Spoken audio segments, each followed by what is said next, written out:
Working the night shift can be quiet and uneventful most of the time, but when you're alone in a building after midnight, even small things can start to feel unsettling. Tonight's stories come from people who experienced something disturbing while working overnight shifts. Story 1. I've worked the night shift at 3 places: an ED, a 24-hour gas station, and a storage warehouse, so I know what it means for the world to shrink to a single flickering fluorescent bulb and the low hum of machines. The darkness outside feels like a curtain you can't quite lift, and the hour hand on the wall clock always seems to pause at 2 a.m. just before the night decides to turn on its own. It was a Tuesday in late October when I started my shift at the warehouse. The loading dock was empty. The aisles were lined with towering pallets that smelled faintly of dust and old cardboard, and the only sound was the occasional echo of a distant truck pulling away on the highway.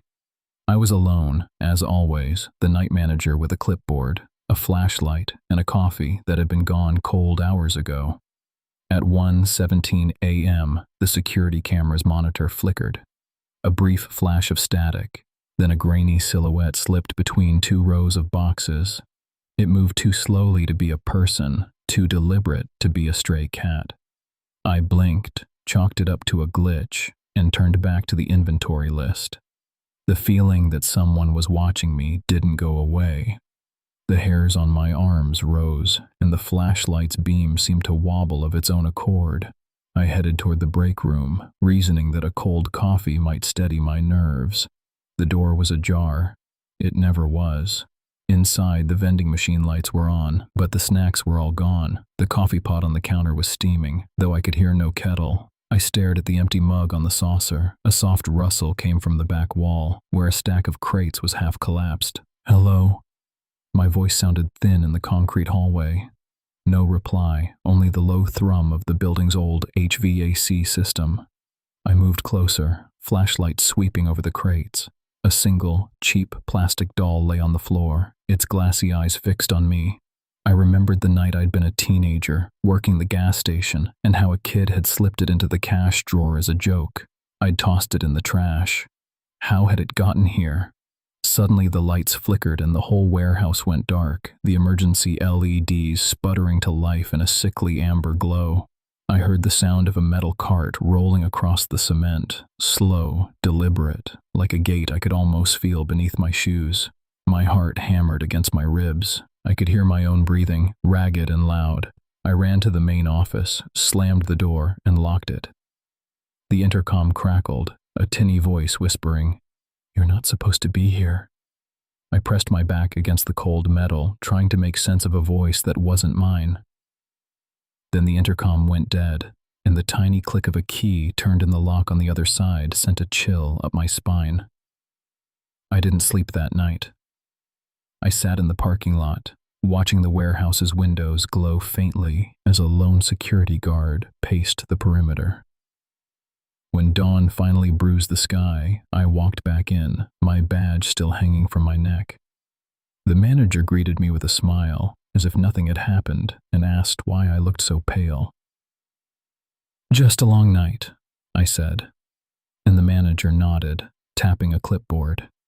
He turned, his eyes flicking to the empty break room where the coffee pot still steamed, as if waiting. I walked past the stack of crates, and there, tucked between 2 boxes, lay a single, cracked plastic doll, its head tilted toward me.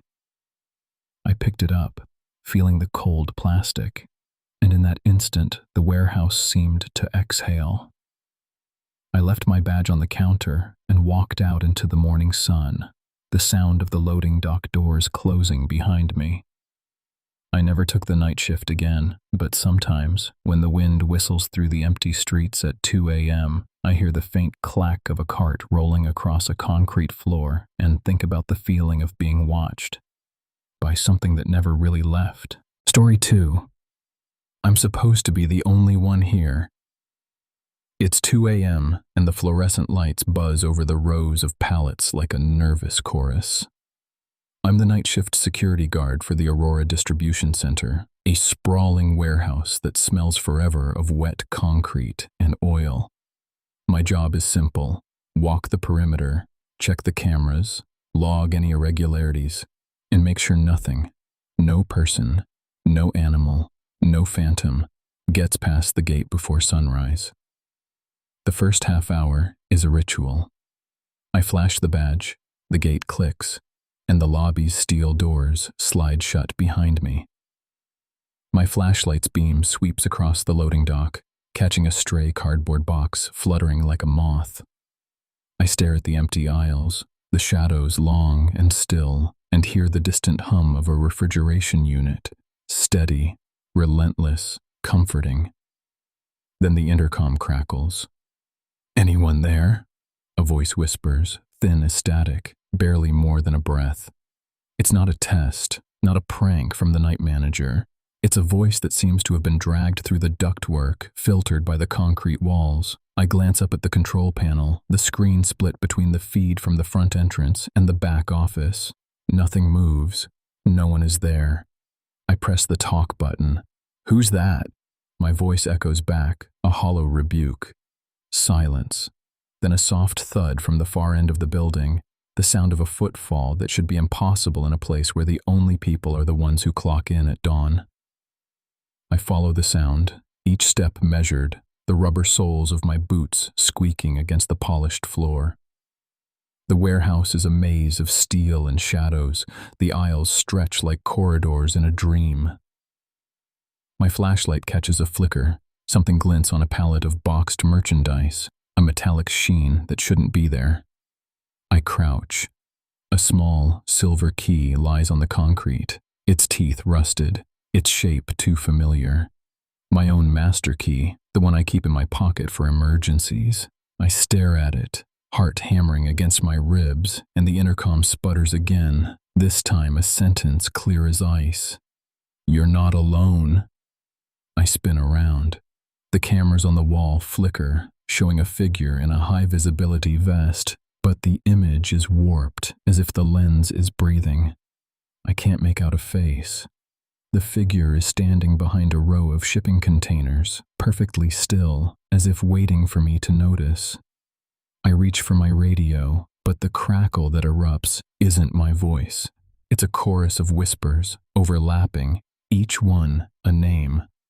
Mara, Luis, Elena. The names of the 3 night workers who vanished a year ago during a power outage, their bodies never found. The warehouse had been evacuated. The police called it a miscommunication, but the night staff still whisper about the night 3. The temperature drops, the breath in my nostrils form in clouds. My flashlight flickers, then dies.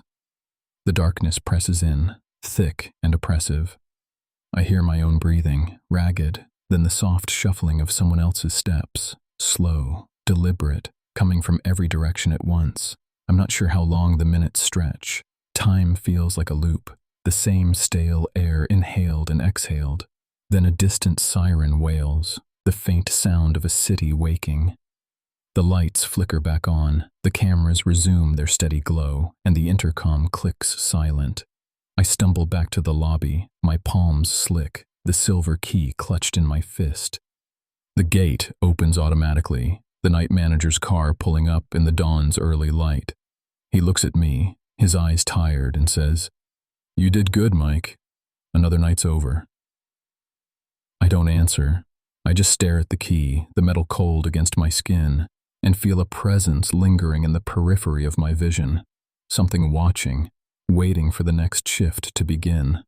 The darkness outside the warehouse sighs, and I realize I'm not the only one who has to keep watch.